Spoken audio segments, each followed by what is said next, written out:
Welcome to week 7 here at Mpai 5600 here at Georgetown University.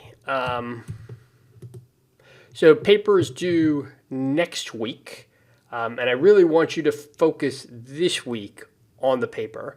If there's questions or issues, let me know, but by next Sunday, and I gave you guidance in the previous YouTube, but you should have your papers done. If there's questions, don't hesitate to contact me, but don't contact me like Sunday saying, I don't know what I'm doing. All right, let's talk earlier in the week going forward. But again, your paper is due 10/20. Capitol Hill Terrain Walk is 10/21. I'm going to just give a little bit of guidance for this week. It is Capitol Hill. You have the Washington Post article, or Washington Post series. Really just focus on the first part of the series. The intelligence indicators for January 6th. And if you can make it, great. I will send the Zoom out link as well. It's not required, but if you're not going to be there, please watch the video that's included this week in the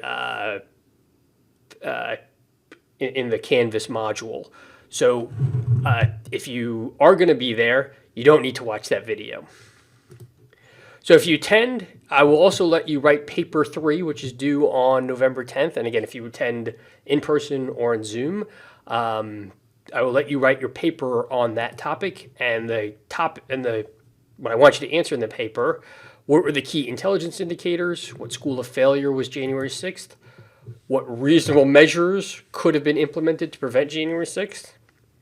And the last one, be a little bit creative. I don't know how this election is going to happen, and I don't know what's going to happen on November 10th, or we'll know what the election is, hopefully, by November 10th. I don't know how close it's going to be, obviously, or if there's going to be issues. But I do want you to predict as if, you were a security manager and the question is, okay, what do we need to be worried about these next 3 months? Do we need to worry about another January 6th event, this time happening January 6th, 2025?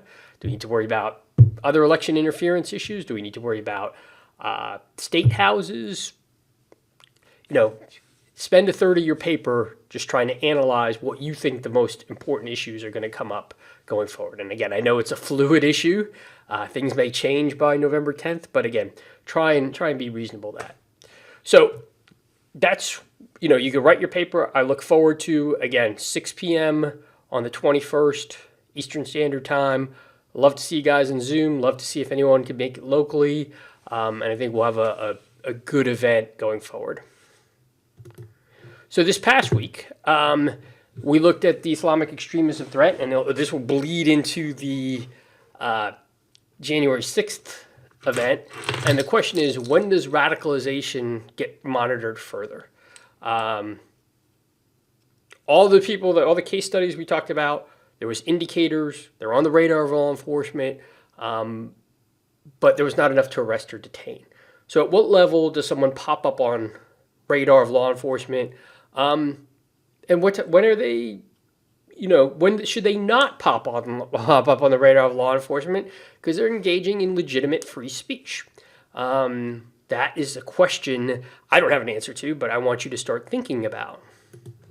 What do we do for people on the radar? Again, Tsarnaev brother, underwear bomber, Fort Hood shooter, all of them were on the radar of law enforcement, but there was not enough to arrest or detain. For January 6th, 80 people who came in on January 6th were on the terrorist screening list. But there was not enough to arrest or detain them till they actually engaged in the mayhem activity on January 6th. How do we solve that problem? They're on the radar of law enforcement, but there's not enough to arrest or detain. Is there a way to narrow that gap or to mitigate risk in that gap? Do we have the appropriate funding, structures, and people? Again, if you're going to ask for more people, to solve some of those case studies or future case studies, just think we've spent billions, trillions on counterterrorism since 9/11. So if you don't think we have enough, you have to explain where that money went going forward.